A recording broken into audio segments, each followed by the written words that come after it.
All right, you know, the Jeep community is great. Mike had an extra rear stock JK drive shaft, so I've been working on changing this drive shaft out. You can see it's in rough shape, massive dents all the way around. So I used 5/16 socket, 1/4-inch drive, and basically put the transfer case in neutral. And then I would just gently lift up the rear end so I could spin the drive shaft to get all 8 bolts. So the rear are out, and right now I'm working on the transfer case end. Okay, all those bolts are out. They all have Loctite on them. I used the 5/16 head. In some cases, I was able to put a socket on a battery drill and back them out. And now when I had this off, when I pulled my rear axle out, I anti-seized this flange really good. So I just been taking the rubber mallet and hitting that, and you can see it's starting to loosen up. Obviously, I want to try to compress the drive shaft into the slip joint and pull this piece out of the flange, and then I'll have some leverage, and then I can work the end out that comes out of the transfer case. Okay, a lot of work. There's 2 holes 180 degrees opposite from each other. I was able to use a long Allen stem like this and get it through the hole, and then hammer it and just kept rotating it. So I got a little more. Basically, it's fighting me. I'm trying to compress this slip joint. It's all rusted and dented, and it's making it extremely difficult, but I am gaining on it, and then I got to get the transfer case end out. All right, that's one half out. Now I got to work on the other end. I got all the bolts out. I just got to get it loose out of the flange. Okay, just rotating this back and forth, and finally making some headway here. You can see this thing. Pulling it back. There we go. So not too bad. Just kept rotating it and hitting it with the rubber mallet, and this drive shaft's ready to come out now.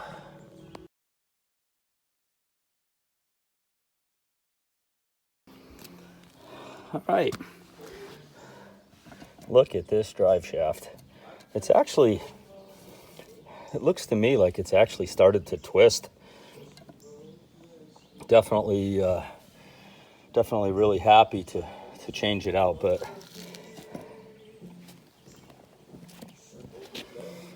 wow.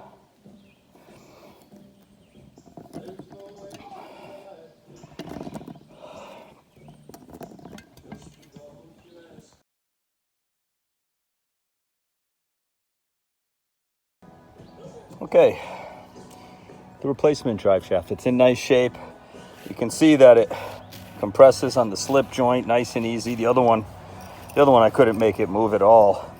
Obviously it has the rubber boot, but these things don't last very long, and it's a non-serviceable item, that slip joint. It's not like you can grease it at all or anything, but that's nice. So this should be a nice improvement, and we'll run this thing for a while, and if the boot gets torn, we'll just cut the boot off. I mean, the boot has been off of my other drive shaft probably for over 3 years, so I got some WD preservative oil on this thing, and I'll put some anti-seize on the flanges, and then we'll get this back installed into the Jeep. So I'm using 8mm here, and it's working out pretty good. Put some anti-seize on the flange, blue Loctite on the bolts, and just kind of working them down. The rear axle is not connected, and the transfer case is in neutral, so it rotates quite nicely. And then I'll have to connect the rear flange and then drop it down, and then I'll have the torque I need to torque these. All right, I got half the bolts with the little clips on the rear, so now I just jacked up the rear axle, so should be able to turn that drive shaft right there and get the other 4 bolts with the straps on the rear. Then I can drop them down and start torquing them up. You know, just a good snug hand tight. It's got, every bolt has blue Loctite on it. Pretty happy with this drive shaft, and very grateful to Mike for giving it to me. The other one was in worse shape than I thought, especially after Windrock. So it's a good. I mean, obviously, it's not a nice aftermarket Adams or anything like that, or a Tom Woods or a Reel, but it's still good to have a true and straight drive shaft. All right, happily, the backup drive shaft is installed. All those bolts are nice and tight. They're snug with blue Loctite. The drive shaft itself has been lubricated with some special WD Specialist oil. It's a nice protective lubricant, and same thing with the flange. So I mean, you could use 5/16. I found 8mm to be a better fit. So not bad. I mean, by myself, a couple hours, and again, that's working on the in the driveway.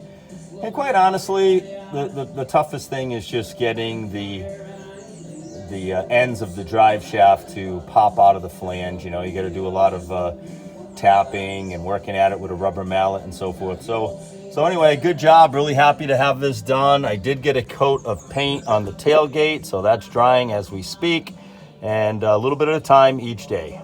Recon Jeeper out.